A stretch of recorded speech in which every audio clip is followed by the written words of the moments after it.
everyone! So today we are going to be doing another no heat curls, and today we are going to be using a plastic cover to curl our hair. And if you're a long-time subscriber, you all know that we are resourceful here. This is what we do, this is who we are. We find things that can potentially curl our hair, we get it, we use it, and we get the result. This is a natural occurrence, a natural happening here on my channel. So I went to National Bookstore last time and I found these plastic covers, and I was like, you know what, these are actually great for curling the hair. And actually when you buy one of these you can make a lot of the curlers, so I'm going to be showing you guys how to make it, and then we're going to curl our hair. So let's get started. So with this plastic wrap, I'm going to go ahead and cut it in a vertical way, and I'm just going to use about this much to make the first roll. Now that I have that piece, I'm just going to roll it like this, as if you are making a stick out of it.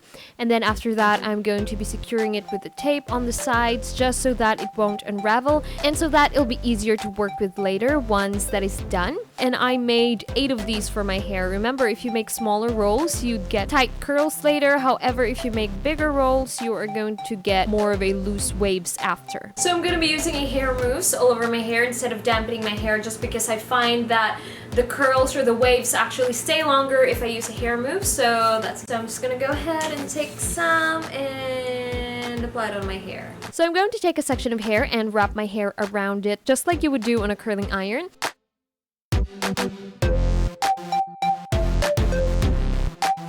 Now once I get to the bottom, I will bend the top part right there to secure it, and then I'm going to do the exact same thing at the bottom and then bend it in the middle one more time, just so that it won't look bulky on my head, and then secure it with bobby pins. Okay guys, so this is what it looks like right now, and I'm just gonna let this stay on my head for a couple of hours, and then I'm going to be removing it afterwards.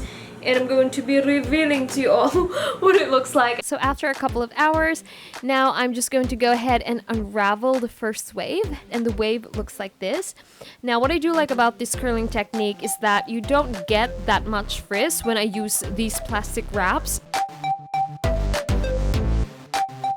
And at this point, since the curls are fresh, it actually kind of looks like one of those Hollywood vintage waves. And also this technique is such a good substitute for the straw curls, because this one is actually easy to work with rather than the straws. And also you can customize on how big you want your rod to be, because usually with the straws, if you only use one, it would be too thin for your hair. So you might need to use 4 straws to make a bigger rod, but with this one, you can customize it easily.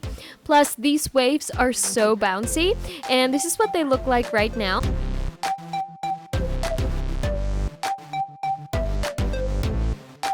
And then I decided to add on some bangs and pin some of those hairs on the side to let it blend with my real hair, and then I just bobby pin it in place, and this is what it looks like. This technique is also a good substitute for the sponge foam bun curler that I used to make with these waves back then, but this one is way accessible for you all to find as well, just in case if you don't have those foam bun curlers. So after a while, I stretch out and let the waves relax a bit so that they would look soft like this, just like one of those Korean mulgul waves. And here are some hairstyle ideas. And this one I decided to do a bubble braid with it, and this is not your traditional bubble braid, but I still do like it. This is more of like a wave bubble braid, and I think that the wavy texture adds more style to this hairstyle.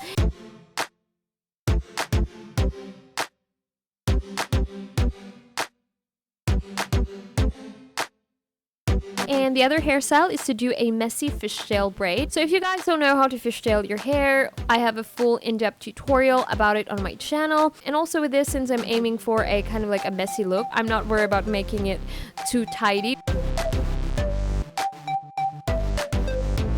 So I'll just go ahead and pull the sides of the braid to fluff it even more.